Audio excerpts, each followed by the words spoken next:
மாவட்டம் பிரம்மதேசம் பக்கம் 10வது படிக்கிற பொண்ணும் 12வது படிக்கிற பையனும் தனியா வந்திருக்காங்க. அப்ப அங்க ரோந்து வேலையை பார்த்துட்டு இருந்த போலீஸ்காரர் இளங்கோ 2 பேரையும் மடக்கி பிடிச்சு விசாரிச்சிருக்காரு. விசாரிச்சதுல 2 பேரும் வீட்டுக்கு தெரியாம வந்தது தெரிய வந்திருக்கு.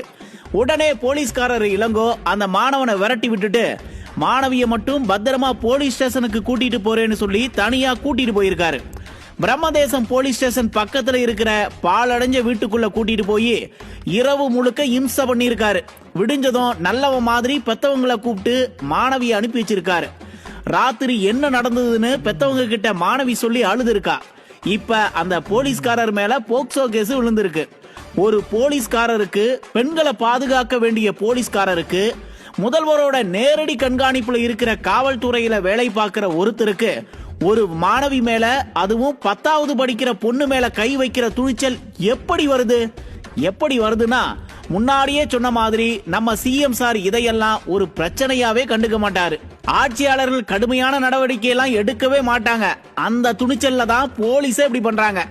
இந்த சம்பவத்துக்கு பிறகும் முதலமைச்சர் 2026 தேர்தலில் ஜெயிப்போம்னு தேர்தலை பத்தி மட்டுமே பேசிட்டு இருக்காரு. ஜெயிச்சு என்னதான் செய்ய போறாரு? அட, நான் தெரியாம தான் கேக்குறேன். இப்ப ஜெயிச்சு என்னதான் செஞ்சிட்டாரு? இவருக்கு எதுக்கு ஓட்டு போடணும்? யோசிங்க மக்கா, யோசிச்சு நல்ல முடிவா சொல்லுங்க.